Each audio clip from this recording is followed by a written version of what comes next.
गुरुग्राम और चंडीगढ़ के कई स्कूलों को बम से उड़ाने की मिली धमकी। ईमेल के जरिए दी गई धमकी। शुरुआती जांच में नहीं मिला कुछ भी संदिग्ध, स्कूलों को करवाया गया खाली। इस न्यूज हेडलाइंस के प्रायोजक पतंजलि गाय का घी, माँ का भरोसा, प्यार से परोसा।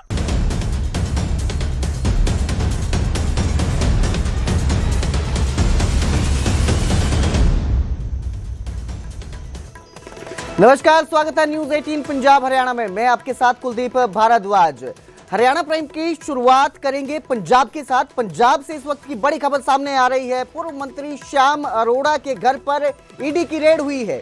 बड़ी खबर इस वक्त की सामने आ रही है पंजाब से। पूर्व मंत्री सुंदर श्याम अरोड़ा के घर पर ईडी की रेड हुई है। सुंदर श्याम अरोड़ा के होशियारपुर वाले घर पर ये रेड हुई है। तो पंजाब से इस वक्त की बड़ी खबर सामने आ रही है।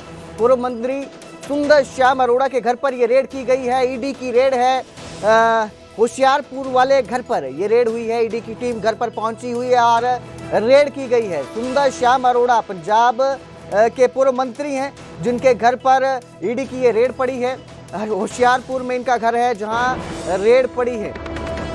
तो बड़ी खबर इस वक्त की आपको दे रहे हैं। पंजाब से इस वक्त की ये बड़ी खबर सामने आ रही है। पूर्व मंत्री पंजाब के, जिनके घर पर ईडी ने रेड की है। तस्वीरें आपके स्क्रीन पर हैं, आप देख सकते हैं।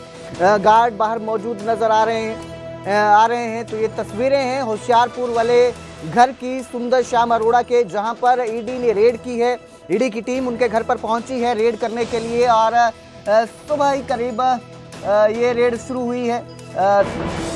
पहली तस्वीरें आपको न्यूज 18 पर दिखा रहे हैं। न्यूज 18 पर ये बड़ी खबर आपको इस वक्त की दे रहे हैं। पंजाब के पूर्व मंत्री सुंदर श्याम अरोड़ा के घर पर रेड हुई है।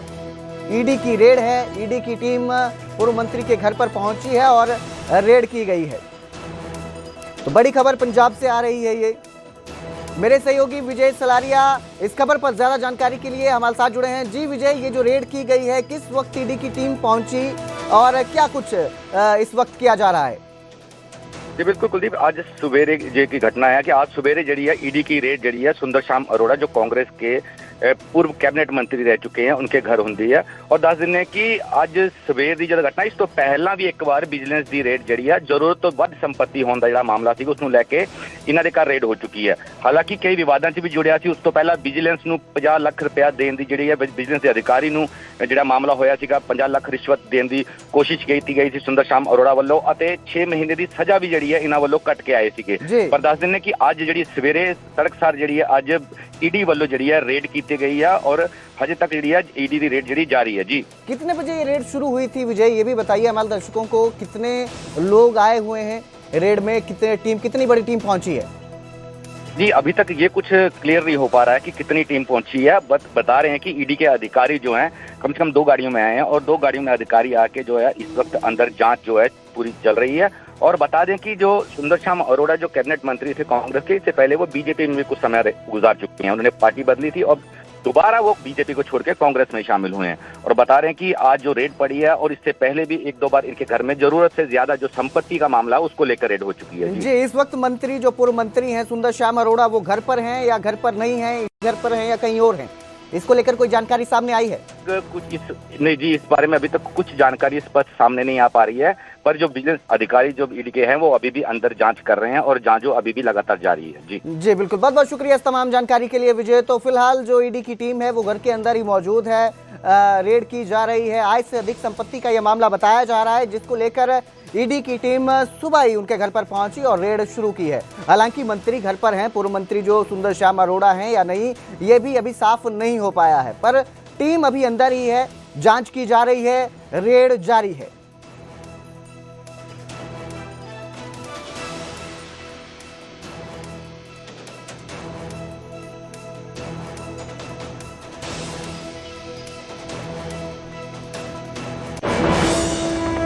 वहीं हरियाणा बीजेपी में ज्वाइनिंग कमेटी का गठन किया गया है और प्रदेश और जिला स्तर पर कमेटी बनाई गई है।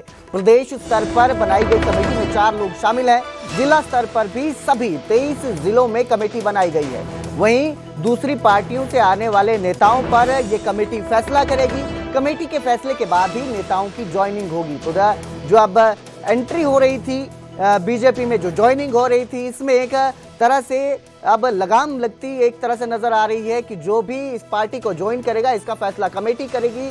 हर स्तर पर यह कमेटी बनाई गई है, जिला स्तर पर भी यह कमेटी बनाई गई है। जो दूसरी पार्टियों से आने वाले नेता हैं वो पार्टी में ज्वाइन करेंगे या नहीं करेंगे, इसका फैसला ये कमेटी करेगी और कमेटी के फैसले के बाद ही नेताओं की ज्वाइनिंग होगी। तो सभी 23 जिलों में ये कमेटी बनाई गई है। कमेटी में 4 लोग शामिल हैं।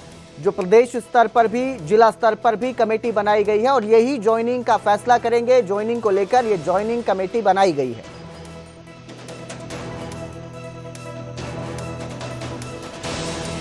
तो बीजेपी ने यह कमेटी का गठन किया है। हरियाणा में बीजेपी में ज्वाइनिंग कमेटी का गठन किया गया है ताकि जो नेता दूसरी पार्टियों से बीजेपी ज्वाइन करते थे एक तरह से स्क्रीनिंग की जाएगी। ये कमेटी जो है ये स्क्रीनिंग करती नजर आएगी। इस खबर पर मेरे सहयोगी अंकित दुदानी हमारे साथ ज्यादा जानकारी के साथ जुड़े हैं। जी अंकित, ये कमेटी जो गठित की गई है एक तरह से स्क्रीनिंग जो है ऐसा लग रहा है कि बीजेपी करेगी कि कौन से नेता जो हैं वो शामिल किए जाने चाहिए पार्टी में और कौन से नहीं। क्या इसको लेकर जानकारी? बिल्कुल, पहली बार अगर बात की जाए पूरे हरियाणा के अंदर तीसरी बार जो लगातार सरकार बनी है भारतीय जनता पार्टी की, जी है ना, ये फर्स्ट टाइम है कि तीसरी बार किसी पार्टी की जो सरकार बनी है लगातार।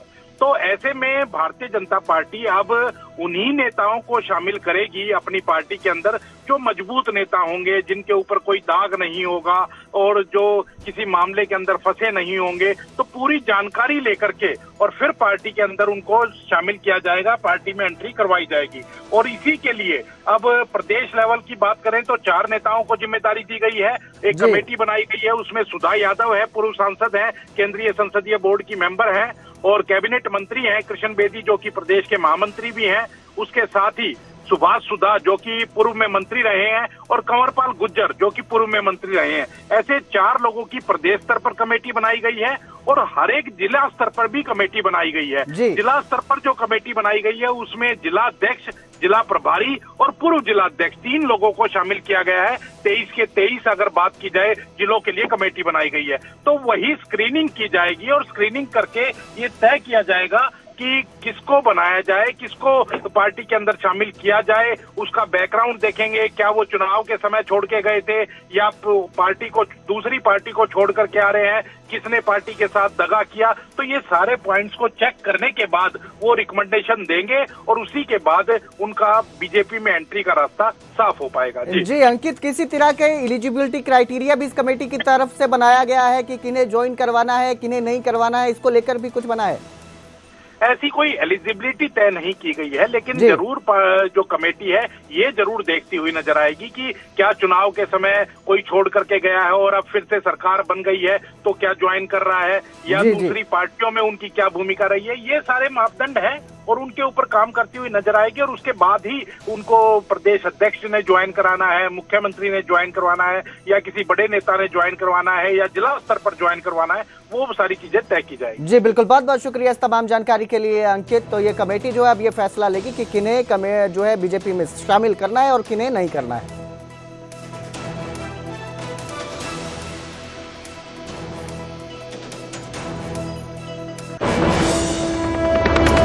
और अब जिक्र करेंगे पंचकुला के मोरनी का, जहां एक बड़ा हादसा सामने आया। मोरनी में एक थार खाई में गिर गई और इस हादसे में एक शख्स की मौत हो गई, ये बताया जा रहा है, ये जानकारी सामने आ रही है। तो मोरनी में यह हादसा हुआ है। पंचकुला के मोरनी से बड़ा हादसा सामने आया जहां एक थार खाई में गिर गई। खाई में गिरती है कार। और अब जिक्र करेंगे गुरुग्राम का, जहां 4 बड़े स्कूलों को बम से उड़ाने की धमकी मिली है। ईमेल के जरिए यह धमकी दी गई है और जो है लगातार इस तरह की ईमेल सामने आ रहे हैं जहां बम से उड़ाने की धमकी दी जा रही है। कुछ दिन पहले भी कोर्ट परिसरों को बम से उड़ाने की धमकी दी थी और अब 4 स्कूलों को, बड़े स्कूलों को बम से उड़ाने की धमकी मिली है। धमकी मिलने के बाद इन स्कूलों को खाली करवाया गया है। पुलिस और एसडीआरएफ की टीमें मौके पर पहुंची हैं। सर्च ऑपरेशन के दौरान कुछ भी संदिग्ध बरामद नहीं हुआ है, लेकिन जिस तरह से ये घटनाएं मिल रही हैं, धमकियां मिल रही हैं, घटनाएं सामने आ रही हैं, कभी कोर्ट परिसर को बम से उड़ाने की धमकी मिल रही है और अब स्कूल को बम से उड़ाने की धमकी मिली है। कौन ये लोग हैं जो ये धमकी दे रहे हैं, इसको लेकर जांच की जा रही है। इसको लेकर जो टीमें हैं वो जांच में जुटी हुई हैं। ईमेल के जरिए ये धमकी आती है और उसके बाद हड़कंप मच जाता है। 4 स्कूलों को खाली करवाया गया है। बड़े स्कूल बताए जा रहे हैं गुरुग्राम के जिनको ये धमकी मिली है। अब ये कौन है, इस धमकी के पीछे जो धमकियां देते हैं, बम से उड़ाने की धमकियां दे रहे हैं, और कब तक ये शिकंजे में आएंगे ये देखना होगा।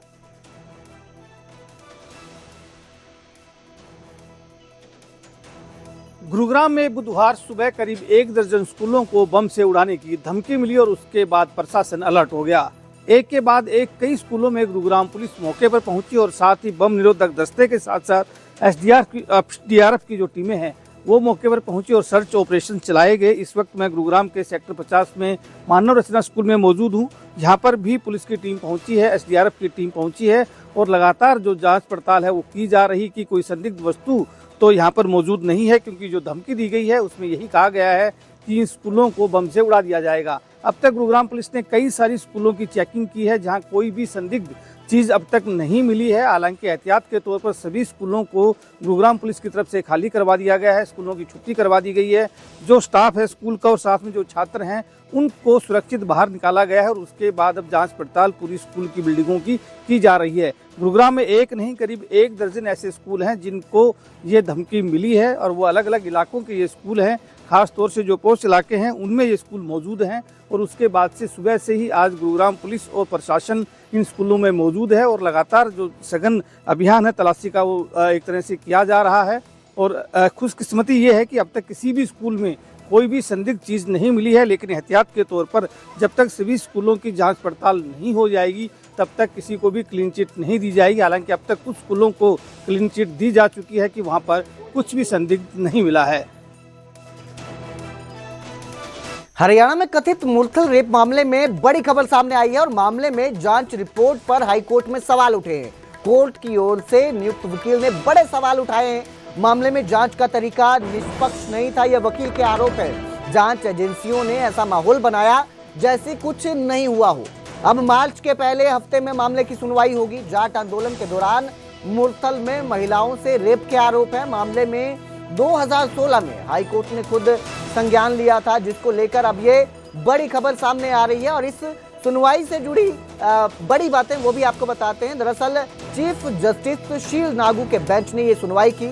वकील अनुपम गुप्ता ने जांच पर सवाल उठाए हैं। एसआईटी की जांच को सिर्फ खाना पूर्ति बताया गया है, यही नहीं सबूतों को तोड़ मरोड़ कर पेश करने के आरोप भी हैं। तो इस मामले में अब ये नया मोड़ आया है। बड़ी खबर सामने आई है कि जो जांच रिपोर्ट है उस पर हाईकोर्ट में सवाल उठते नजर आए हैं और हाईकोर्ट की ओर से जो नियुक्त किए गए हैं वकील, उन्होंने ये सवाल उठाए हैं और कहना है कि जो जांच का तरीका था वो निष्पक्ष नहीं था। जांच एजेंसियों ने ऐसा माहौल बनाया जैसे कुछ हुआ ही नहीं हो। अब मार्च के पहले हफ्ते में इस पूरे मामले की सुनवाई होगी।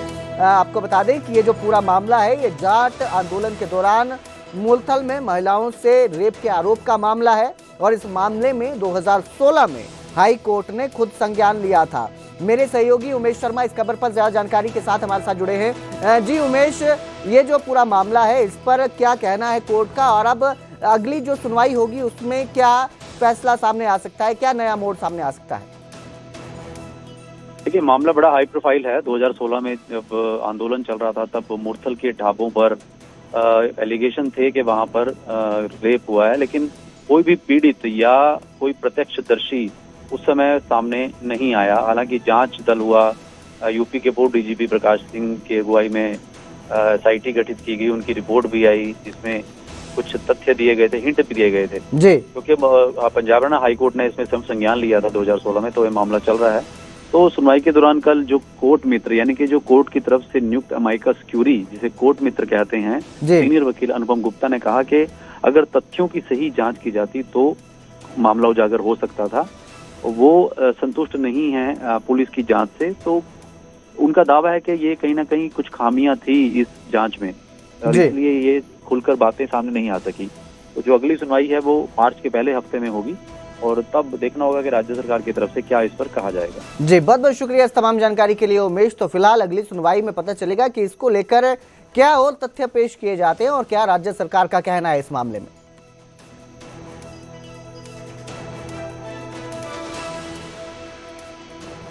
तो यूजीसी के नए नियमों को लेकर हरियाणा में भी अब विरोध शुरू हो चुका है। बीजेपी नेताओं ने यूजीसी के नए नियमों पर सवाल उठाए हैं। बीजेपी नेता योगेश्वर दत्त और विजेंद्र सिंह ने विरोध किया है। योगेश्वर दत्त ने नए नियमों को समाज की खाई बताया है और कहा कि जो ये नए नियम है ये वर्गों के बीच खाई पैदा कर रहे हैं, समाज के बीच खाई पैदा कर रहे हैं। पोस्ट में विभीषण और द्रौपदी चिरहरण का भी उन्होंने जिक्र किया है। उन्होंने कहा कि कुर्सी की लालच में योद्धाओं ने चुप्पी साधी है। जिसने भी सत्ता में कुर्सी का लालच किया उसका सर्वनाश हुआ है। विजेंद्र सिंह ने भी पोस्ट कर विरोध जताया है। शिक्षा को जातिगत विभाजन का माध्यम ना बनाएं, ये विजेंद्र सिंह का कहना है। तो आपको बता दें कि ये जो पूरा मामला है ये यूजीसी के नए नियमों को लेकर है, जिसको लेकर अब हरियाणा में भी विरोध होता नजर आ रहा है। सभी कॉलेज यूनिवर्सिटी में इक्विटी कमेटी बनानी होगी। आपको बता दें कि यूजीसी के नए नियम क्या है, उसमें ये भी है कि सभी कॉलेज और यूनिवर्सिटी में इक्विटी कमेटी बनानी होगी। कमेटी पिछड़े और वंचित छात्रों की शिकायतें देखेगी। दरअसल ये कमेटी बनाने की जो बात हुई थी, इसी को लेकर जो है तनाव बढ़ता नजर आ रहा है। उसी को लेकर ये विरोध हो रहा है, जिसमें एससी, एसटी, ओबीसी से भेदभाव ना हो ये कमेटी तय करेगी। इसको लेकर ये नए नियमों में ऐड किया गया है, नए नियम बनाए गए हैं। भेदभाव की शिकायत पर 24 घंटे में मीटिंग जरूरी है।